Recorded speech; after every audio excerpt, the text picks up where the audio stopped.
Hello viewers, I'm very excited today, and at the end of this discussion, you know why. I have a young lady here. Now I'm not going to tell you who she is. I want her to introduce herself so that we can start with her background. My dear, please. Hi everyone, my name is Mimilolu Grob. I am an influencer, I'm an engineer, I'm a business owner.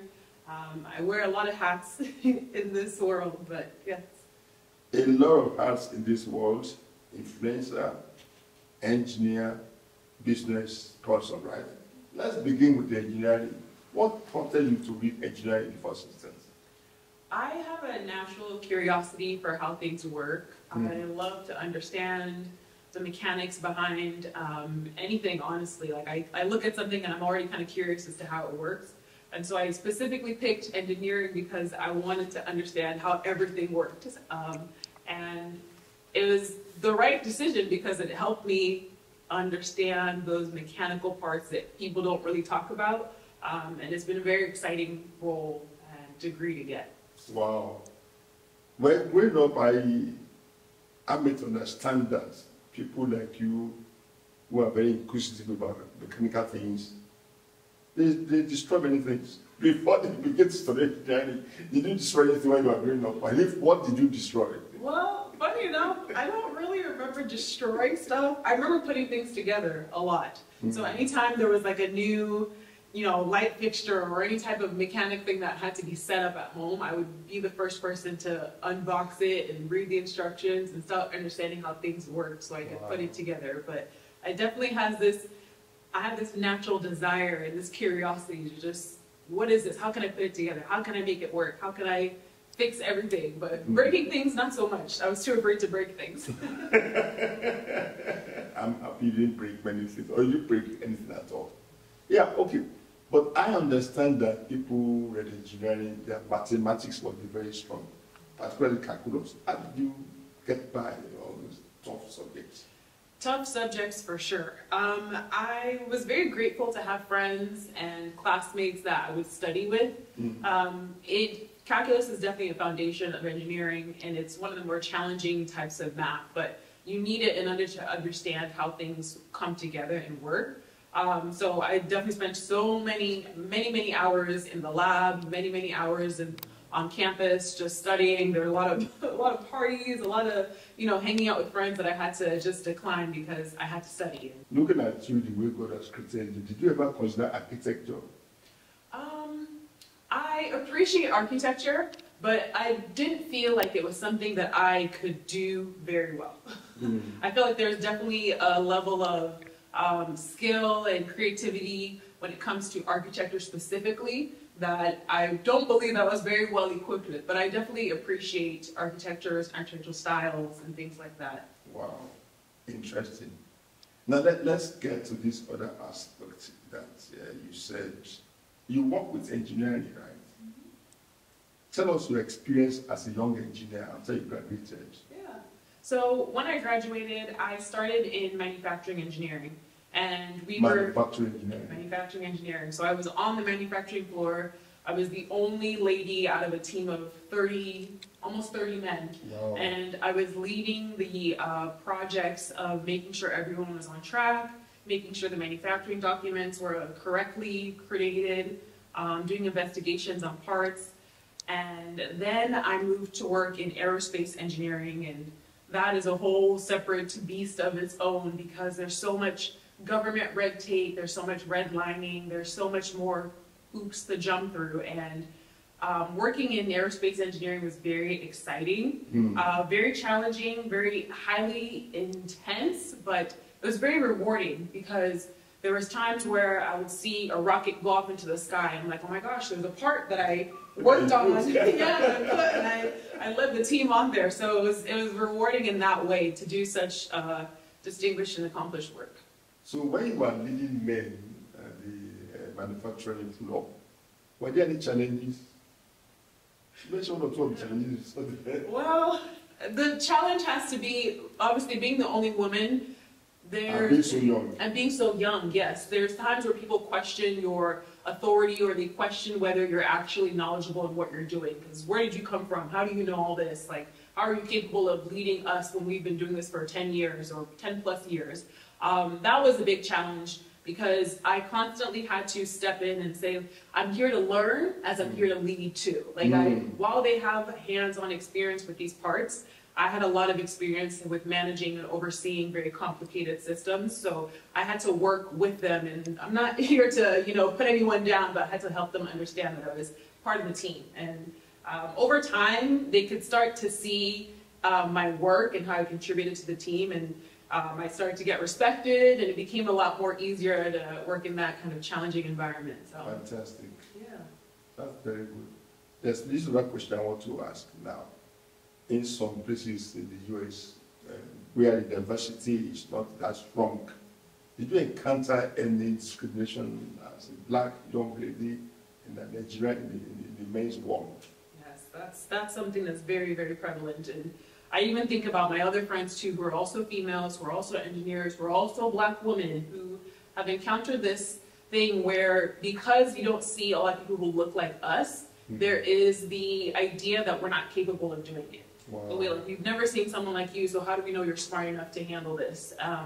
And being a black woman in that space, I see myself as somewhat of a pioneer to let other young women who are also interested in engineering to feel comfortable. So at every chance that I could, I made sure I was vocal about the things I was experiencing, obviously in a very calm and, understanding way, but if there were any things that came up where people were saying things that were a little bit negative or bad, I was sure to speak up, because I wanted to make sure that whoever was coming after me wouldn't have to deal with what I was dealing with. Amen. So you are trailblazer, so to say. Are you really black? Because I know somebody who calls you fake news. Yeah. Anyway, serious note, let's just move on. Now, let's talk about the business aspects. You said, apart from engineering, you also did some business. Tell us about the business you did. Yes. So I have a beauty subscription box for Black, brown, women of color, and this is a kitted beauty box where I sell products for different skin tones. So what often happens in the makeup world is if you have dark or brown or black skin, it's hard to find makeup that suits you beautifully, and it's only made for lighter skin tones. So when I created the box, I would specifically select products that would work on a range of skin tones, so you felt happy and comfortable. You didn't have to worry about what makeup am I going to wear, how am I going to find what works for me. I would curate this, I would work with brands directly to select what products to put in the box, and it was such a very challenging work that I did, but I'm so grateful to do it, but it was also very rewarding. So the best thing about life is for you to enjoy what you are doing, even while it brings reward. That's very interesting. Now, let's come there home to this, your influencing thing. How did you become an influencer? Well, that kind of happened sporadically. So while I was doing, engineering and business, I always had an online presence talking about things that I found passionate. Wow. Things that made me feel happy, things that are very girly, things like fashion, makeup, interior design. And it was always something that I was doing in the back. I was always, just creating content and putting it online. And in 2021 is when I decided that I was going to be more proactive and focus on one major platform and put more content on that platform. So what's that platform? It's TikTok. Oh, TikTok platform. TikTok platform. Okay. So how does what advice do you have for someone like me if I want to become an influencer? Well, I would say just start. Just start. Starting is the hardest part, because you're putting yourself online for other people to see you, so you have to be somewhat vulnerable. But that first hurdle of I'm going to put myself online is typically the biggest one for a lot of people, because they're afraid of, what will people think, what will people say, what if, all these questions. So that's definitely the biggest thing, is if you want to do it, you just have to hit the ground and go. Is there money to be made as an influencer, like in engineering? There is money to be made as an influencer. Wow. So you are making money from two ends? Well, it takes time. It takes time. It's just like any other job. When you start a job, you don't immediately, you're not making the big bucks. You know, you start out learning and building your skill set. And then over time, you have brands that respect you and want to pay you fairly. So I'm starting to feel more of that excitement of brands who recognize my work and who recognize my following, and they are happy to pay me to create videos for them. Actually, I did some research about this young lady. She happens to be somebody who's contented with whatever she's doing. She's not unnecessarily money conscious, so to say.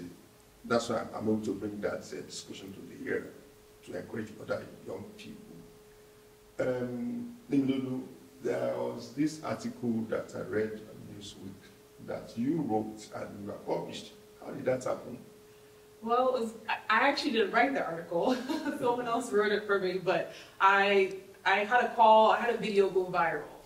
And one of the writers from Newsweek called me and said, hey, we want to write more about your career and how you have become an influencer and what you've been doing before that. So they proceeded to ask me all these questions about my history and the things that I've done. And they wrote the article, and it was a really beautiful article. I was very, very, very grateful to be written in such a beautiful and highly esteemed way. So you supply the content, yeah. And they did the writing. They did the writing, yeah. They asked me all the questions that they wanted to include in the article, and I provided some photos, but yeah, they wrote the article.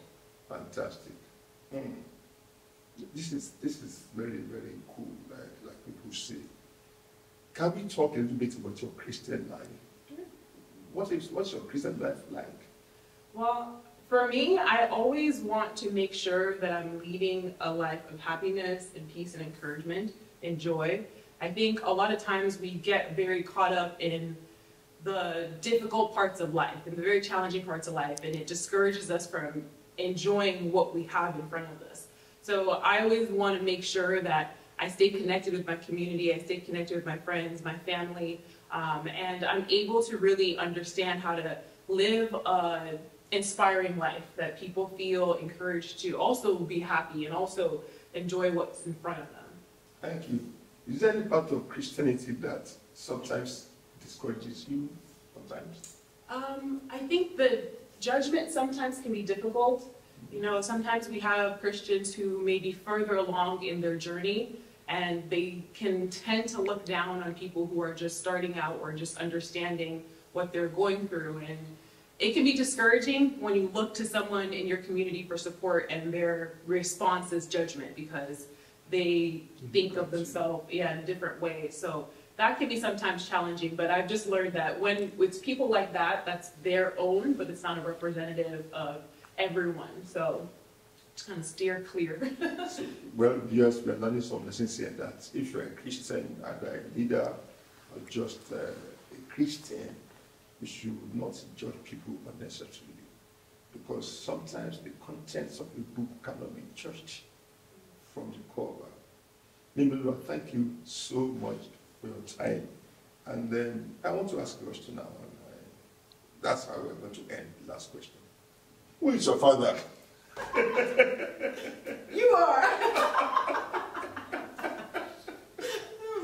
Well, you know, because I told you at the beginning that I'm excited, and that's the reason why I'm excited.